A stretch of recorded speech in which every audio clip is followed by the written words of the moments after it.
नमस्कार पिलामाने आज मु तुम पाई कौन सी बहिर कहानी शुणाइबे नहीं बरम एमती एक दुनिया को नहीं जीवी जोठी आम प्रतिदिन जीवन काटुचे।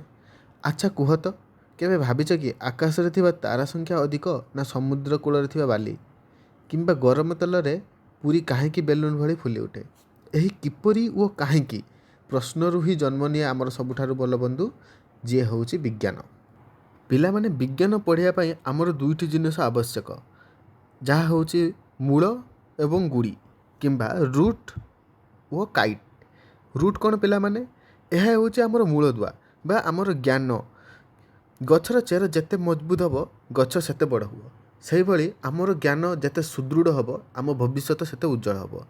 ताहले गुड़ी कौन पिला माने यह होची आमर कल्पना और जिज्ञासा। आम मनटा गुड़ी भली जेते नुआ नुआ कथा भाभी पारिबो आउ आकाश उड़ी पारिबो ताहले आमे सेते उत्कृष्ट होई परिबा बा समुद्रशील होई परिबा सॉरी समृद्धशील होई परिबा। पिला माने विज्ञानर विभिन्न दिग अछि सेति मध्यरु मु किछिटा उपरे तुम सहित आलोचना करिवि। प्रथमे मु आलोचना करिवि अदृश्य जगत विषय बा माइक्रोब। आम चारिपाखरे किछि अदृश्य सैनिक और शत्रु अछंती जाहाको आमे खाली आकारे देखि पारुनी। देख आमे पिला माने टिके एग्जांपल नबा। तुम्हें राति क्षीर टिके खट्टा मिसाई दियो सकाळ को देखियो ता दहीर परिणत हो गला। यही दही करला किए उपकारी बैक्टेरिया लैक्टोबासिलस से माने आमर बंधु किंतु किछि शत्रु अणुजीव अछंती जे माने आमको ठंडा ज्वर करती। सेथिपई आमे टीका और औषध नहीं निजको सुरक्षित रखू। अन्य एक दिग उपरे आलोचना करिवा जहा होची बल और विद्युत। विद्युत शक्ति कथा तो तुम्हें माने जानिछ जहा फैन और बल्ब चलबारे सहाय्य करे किंतु बलटा कौन पिला माने एहार गोटे एग्जांपल नहीं कि आमे देखिबा। पड़िया रे पड़ीथिबा गोटे स्थिर फुटबॉल को तुमे जरे गोईठा मारिल बॉलटी गतिशील हैला पुणी गोलकीपर ताहाको हातर धरी अटकाई देला। एही जो शक्ति बॉल को चलाइला और अटकाइला ताहा ही होउची बल। एबे आमे अन्य एक दिग विषय पढ़िबा जेटा होउची मैटर। मैटर कौन पिला माने मैटर बा पदार्थ। आमे देखिथिबा सब जिनिस आमको आमे तीन भागरे बांटी पारिबा यथा मौलिक यौगिक मिश्रण। ताहले मौलिकटा कौन मौलिक जहाँ संपूर्ण विशुद्ध फॉर्म रे थाए जेमिति कि तुम माँ पिंधुवा गहना किंबा लुहा कंठा एथिरे कौनसी मिश्रण नाही। ताहले यौगिक कौन यौगिक होउची दुईटी मौलिक पदार्थर एक निर्दिष्ट परिमाणर मिश्रण को आमे यौगिक कहि थाउ जेमिति कि H2O। H2O रे हाइड्रोजन 2 आउ ऑक्सीजन 1 थाए। ताहले एबे मिश्रण हेउची जेउथिरे सब किछि मिसी करि थाए एवं आमे ताहाको पृथक मध्य करि परिया जेमिति कि खरा दिने पिउथुवा लेंबू शरबत एथिरु आमे चाहिले पानी चीनी लेंबू रो स्वाद अलग अलग करी अनुभव करि परिबा।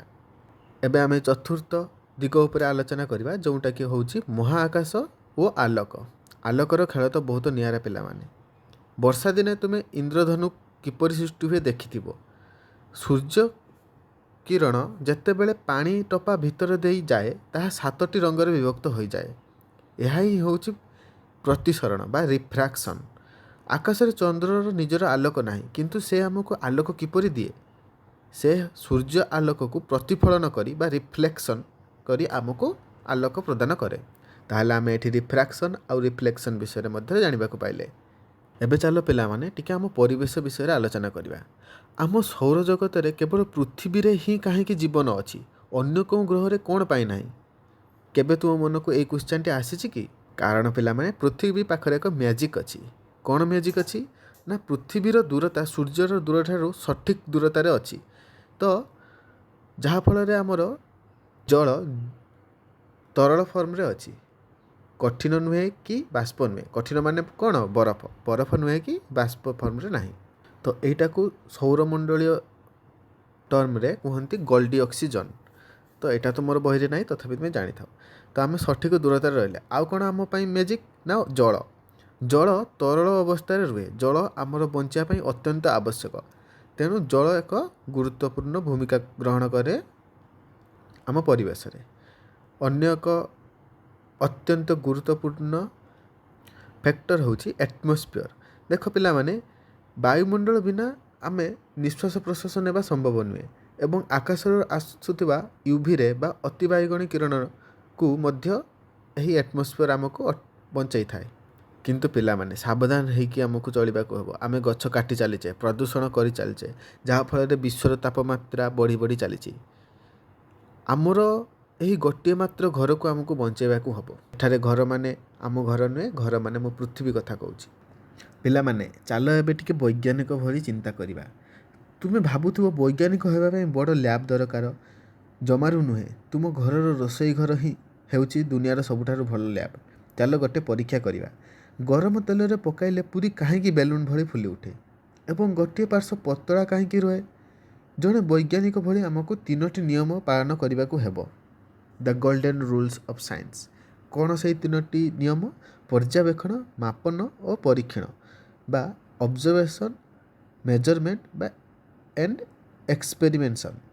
ଚାଲ ଏବେ ପର୍ଯ୍ୟବେକ୍ଷଣ କ'ଣ କରିବା? ଧ୍ୟାନରେ ଦେଖ କ'ଣ ଘଟୁଛି। ତେଲ ଗରମ ଥିଲା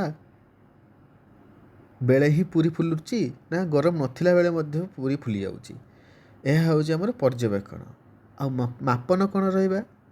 ତେଲରେ ପଡ଼ିଥିବା କେତେ ସେକେଣ୍ଡ ପରେ ପୁରୀଟି ଫୁଲୁଛି।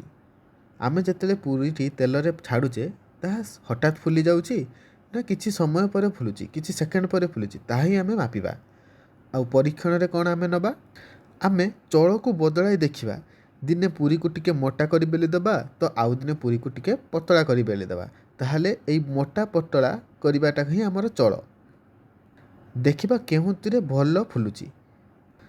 ପିଲାମାନେ, ପୁରୀ ଭିତରେ ଥିବା ପାଣି ଅଂଶ ଗରମ ତେଲରେ ବାଷ୍ପ ହେଲେ ଏହା ବାହାରକୁ ଆସିବାକୁ ଚେଷ୍ଟା କରେ, ଯାହାଫଳରେ ପୁରୀଟି ବେଲୁନ୍ ପରି ଫୁଲି ଉଠେ।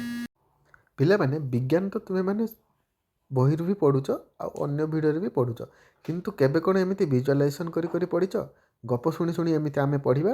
ଅନ୍ୟ ସବୁ ଚାପ୍ଟର ଗୁଡ଼ିକ ମଧ୍ୟ ମୁଁ ତୁମ ପାଇଁ ଏଇଭଳି ପ୍ରସ୍ତୁତ କରିବି, ଯେଭଳି ତୁମର ମନରେ ଡାଇରେକ୍ଟ ପଶିବ ଆଉ ତୁମକୁ ଏକ୍ସଟ୍ରା ଏଫର୍ଟ ଲଗାଇବାକୁ ପଡ଼ିବନି। ତୁମେ ଭିଡ଼ିଓ ଦେଖ, ଚିତ୍ରରୁ ଭିଜୁଆଲାଇଜେସନ୍ କର ଆଉ ମନେ ରଖ। ଯଦି ଭିଡ଼ିଓଟି ଭଲ ଲାଗିଲା ପିଲାମାନେ, ଚ୍ୟାନେଲକୁ ଲାଇକ୍, ସେୟାର, ସବସ୍କ୍ରାଇବ୍ କର। ଯଦି ତୁମେ ଭଲ ରେସ୍ପନ୍ସ କଲ, ଖୁବ୍ ଶୀଘ୍ର ତୁମ ପାଇଁ ନେକ୍ସଟ ପାର୍ଟ ଆଣିବି, ଯେଉଁଟାକି ଦ୍ୱିତୀୟ ଚାପ୍ଟର।